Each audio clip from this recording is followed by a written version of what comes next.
Hello everyone, welcome to Words and Wonders. Today I will be reading one of the many stories by H.P. Lovecraft, The Transition of Juan Romero. Please like and subscribe if you like what I do here. Now, let's begin. Of the events which took place at the Norton Mine on October 18th and 19th, 1894, I have no desire to speak. A sense of duty to science is all that impels me to recall, in these last years of my life, scenes and happenings fraught with a terror doubly acute, because I cannot wholly define it. But I believe that before I die I should tell what I know of the, shall I say, transition of Juan Romero. My name and origin need not be related to posterity. In fact, I fancy it better that they should not be, for when a man suddenly migrates to the States or the colonies, he leaves his past behind him. Besides, what I once was is not in the least relevant to my narrative, save perhaps the fact that during my service in India I was more at home amongst white-bearded native teachers than amongst my brother officers. I had delved not a little into odd Eastern lore when overtaken by the calamities which brought about my new life in America's vast West, a life wherein I found it well to accept a name, my present one, which is very common and carries no meaning. In the summer and autumn of 1894, I dwelt in the drear expanses of the Cactus Mountains, employed as a common laborer at the celebrated Norton Mine, whose discovery by an age prospector some years before had turned the surrounding region from a nearly unpeopled waste to a seething cauldron of sordid life. A cavern of gold, lying deep below a mountain lake, had enriched its venerable finder beyond his wildest dreams, and now formed the seat of extensive tunneling operations on the part of the corporation, to which it had finally been sold. Additional grottos had been found, and the yield of yellow metal was exceedingly great, so that a mighty and heterogeneous army of miners toiled day and night in the numerous passages and rock hollows. The superintendent, a Mr. Arthur, often discussed the singularity of the local geological formations, speculating on the probable extent of the chain of caves, and estimating the future of the titanic mining enterprise. He considered the auriferous cavities the result of the action of water, and believed the last of them would soon be opened.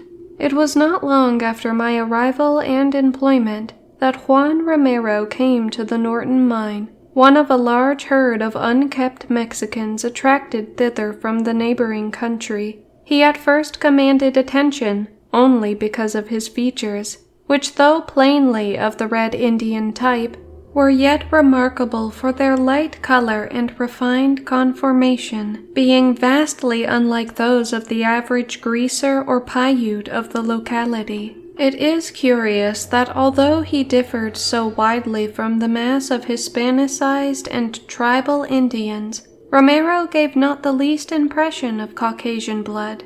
It was not the Castilian conquistador or the American pioneer, but the ancient and noble Aztec, whose imagination called to view when the silent peon would rise in the early morning, and gaze in fascination at the sun as it crept above the eastern hills, meanwhile stretching out his arms to the orb, as if in the performance of some rite whose nature he did not himself comprehend.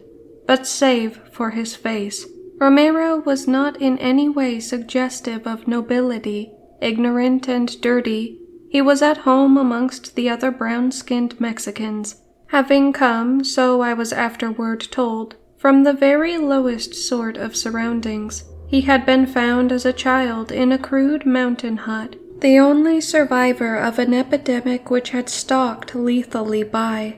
Near the hut, close to a rather unusual rock fissure, had lain 2 skeletons, newly picked by vultures, and presumably forming the sole remains of his parents. No one recalled their identity, and they were soon forgotten by the many. Indeed, the crumbling of the adobe hut and the closing of the rock fissure by a subsequent avalanche had helped to efface even the scene from recollection. Reared by a Mexican cattle thief who had given him his name, Juan differed little from his fellows. The attachment which Romero manifested toward me was undoubtedly commenced through the quaint and ancient Hindu ring which I wore when not engaged in active labor. Of its nature and manner of coming into my possession, I cannot speak. It was my last link with the chapter of life forever closed, and I valued it highly. Soon I observed that the odd-looking Mexican was likewise interested, eyeing it with an expression that banished all suspicion of mere covetousness. Its hoary hieroglyphs seemed to stir some faint recollection in his untutored but active mind, though he could not possibly have beheld their like before. Within a few weeks after his advent, Romero was like a faithful servant to me. This notwithstanding the fact that I was myself but an ordinary miner. Our conversation was necessarily limited.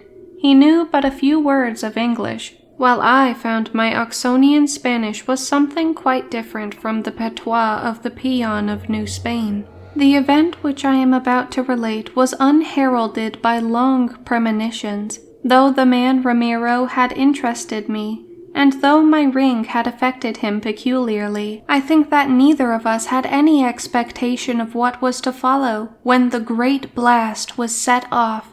Geological considerations had dictated an extension of the mine directly downward from the deepest part of the subterranean area, and the belief of the superintendent that only solid rock would be encountered had led to the placing of a prodigious charge of dynamite. With this work Romero and I were not connected, wherefore our first knowledge of extraordinary conditions came from others. The charge, heavier perhaps than had been estimated, had seemed to shake the entire mountain. Windows and shanties on the slope outside were shattered by the shock, whilst miners throughout the nearer passage were knocked from their feet. Jewel Lake, which lay above the scene of action, heaved as in a tempest.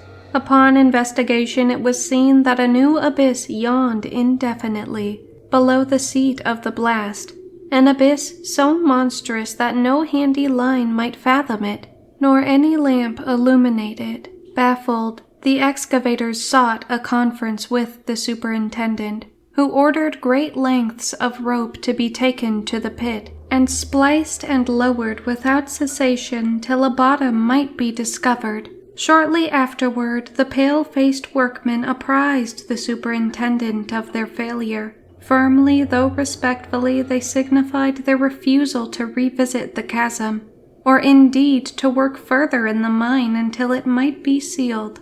Something beyond their experience was evidently confronting them, for so far as they could ascertain, the void below was infinite. The superintendent did not reproach them. Instead, he pondered deeply and made many plans for the following day. The night shift did not go on that evening. At 2 a.m, a lone coyote on the mountain began to howl dismally. From somewhere within the works, a dog barked in answer, either to the coyote or something else. A storm was gathering around the peaks of the range, and weirdly shaped clouds scudded horridly across the blurred patch of celestial light, which marked a gibbous moon's attempts to shine through many layers of cirrostratus vapors. It was Romero's voice, coming from the bunk above, that awakened me, a voice excited and tense with some vague expectation I could not understand. Mother of God! The sound! That sound! Listen! Do you hear it? Senor, that sound! I listened, wondering what sound he meant. The coyote, the dog, the storm, all were audible, the last named now gaining ascendancy as the wind shrieked more and more frantically. Flashes of lightning were visible through the bunkhouse window. I questioned the nervous Mexican, repeating the sounds I had heard. The coyote? The dog? The wind? But Romero did not reply. Then he commenced whispering as in awe. The rhythm, senor, the rhythm of the earth, that throb down in the ground. And now I also heard and shivered without knowing why. Deep, deep below me was a sound, a rhythm, just as the peon had said, which though exceedingly faint, yet dominated even the dog, the coyote, and the increasing tempest. To seek to describe it were useless, for it was such that no description is possible. Perhaps it was like the pulsing of the engines far down in a great liner, as sensed from the deck. Yet it was not so mechanical, not so devoid of the element of life and consciousness, of all its qualities. Remoteness in the earth most impressed me. To my mind rushed fragments of a passage in Joseph Glanville, which Poe has quoted with tremendous effect.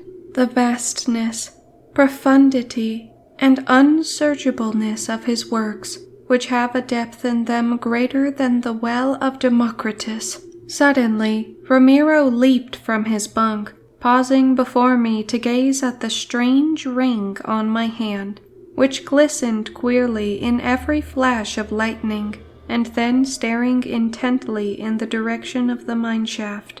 I also rose, and both stood motionless for a time, straining our ears as the uncanny rhythm seemed more and more to take on a vital quality. Then, without apparent volition, we began to move toward the door, whose rattling in the gale held a comforting suggestion of earthly reality. The chanting in the depths, for such the sound now seemed to be, grew in volume and distinctness, and we felt irresistibly urged out into the storm, and thence to the gaping blackness of the shaft. We encountered no living creature, for the men of the night shift had been released from duty, and were doubtless at the Dry Gulch settlement, pouring sinister rumors into the ear of some drowsy bartender. From the watchman's cabin, however, gleamed a small square of yellow light, like a guardian eye. I dimly wondered how the rhythmic sound had affected the watchman, but Romero was moving more swiftly now, and I followed without pausing. As we descended the shaft, the sound beneath grew definitely composite. It struck me as horribly like a sort of oriental ceremony, with beating of drums and chanting of many voices. I have, as you are aware, been much in India. Romero and I moved without material hesitancy through drifts and down ladders, ever toward the thing that allured us, yet ever with pitifully helpless fear and reluctance. At one time I fancied I had gone mad. This was when, on wondering how our way was lighted in the absence of lamp or candle, I realized that the ancient ring on my finger was glowing with eerie radiance, diffusing a pallid luster through the damp, heavy air around. It was without warning that Romero, after clambering down one of the many rude ladders, broke into a run and left me alone. Some new and wild note in the drumming and chanting, perceptible but slightly to me, had acted on him in startling fashion, and with a wild outcry he forged ahead, unguided in the cavern's gloom. I heard his repeated shrieks before me, as he stumbled awkwardly along the level places and scrambled madly down the rickety ladders, and frightened as I was, I yet retained enough perception to note that his speech, when articulate, was not of any sort known to me. Harsh but impressive polysyllables had replaced the customary mixture of bad Spanish and worse English, and of these only the oft-repeated cry, Huitzilopochtli, seemed in the least familiar. Later I definitely placed that word in the works of a great historian, and shuddered when the association came to me. The climax of that awful night was composite but fairly brief. beginning just as I reached the final cavern of the journey. Out of the darkness immediately ahead burst a final shriek from the Mexican, which was joined by such a chorus of uncouth sound as I could never hear again and survive. In that moment it seemed as if all the hidden terrors and monstrosities of earth had become articulate in an effort to overwhelm the human race. Simultaneously the light from the ring was extinguished, and I saw a new light glimmering from lower space but a few yards ahead of me. I had arrived at the abyss, which was now readily aglow, and which had evidently swallowed up the unfortunate Romero. Advancing, I peered over the edge of that chasm, which no line could fathom, and which was now a pandemonium of flickering flame and hideous uproar. At first I beheld nothing but a seething blur of luminosity, but then shapes all infinitely distant began to detach themselves from the confusion, and I saw, was it Juan Romero? But God, I dare not tell you what I saw. Some power from heaven, coming to my aid, obliterated both sights and sounds in such a crash as may be heard when two universes collide in space. Chaos supervened, and I knew the peace of oblivion. I hardly know how to continue, since conditions so singular are involved, but I will do my best, not even trying to differentiate betwixt the real and the apparent. When I awaked, I was safe in my bunk, and the red glow of dawn was visible at the window. Some distance away, the lifeless body of Juan Romero lay upon a table, surrounded by a group of men, including the camp doctor. The men were discussing the strange death of the Mexican as he lay asleep, a death seemingly connected in some way with the terrible bolt of lightning which had struck and shaken the mountain. No direct cause was evident, and an autopsy failed to show any reason why Romero should not be living. Snatches of conversation indicated beyond a doubt that neither Romero nor I had left the bunkhouse during the night, that neither had been awake during the frightful storm which had passed over the Cactus Range. That storm, said men who had ventured down the mine shaft, had caused extensive caving in, and had completely closed the deep abyss which had created so much apprehension the day before. When I asked the watchman what sound he had heard prior to the mighty thunderbolt, he mentioned a coyote, a dog, and the snarling mountain wind, nothing more, nor do I doubt his word. Upon the resumption of work, Superintendent Arthur called on some especially dependable men to make a few investigations around the spot where the gulf had appeared. Though hardly eager, they obeyed, and a deep boring was made. Results were very curious. The roof of the void, as seen whilst it was open, was not by any means thick, yet now the drills of the investigators met what appeared to be a limitless extent of solid rock. Finding nothing else, not even gold, the superintendent abandoned his attempts, but a perplexed look occasionally steals over his countenance as he sits thinking at his desk. One other thing is curious. Shortly after waking on that morning after the storm, I noticed the unaccountable absence of my Hindu ring from my finger. I had prized it greatly, yet nevertheless felt a sensation of relief at its disappearance. If one of my fellow miners appropriated it, he must have been quite clever in disposing of his booty, for despite advertisements and a police search, the ring was never seen again. Somehow I doubt if it was stolen by mortal hands, for many strange things were taught me in India. My opinion of my whole experience varies from time to time. In broad daylight, and at most seasons, I am apt to think the greater part of it a mere dream. But sometimes in the autumn, about 2 a.m, when the winds and animals howl dismally, there comes from inconceivable depths below a damnable suggestion of rhythmical throbbing, and I feel that the transition of Juan Romero was a terrible one indeed. Thank you guys for watching, and if you would like to hear more stories like this, feel free to like, subscribe, and comment down below. Bye bye.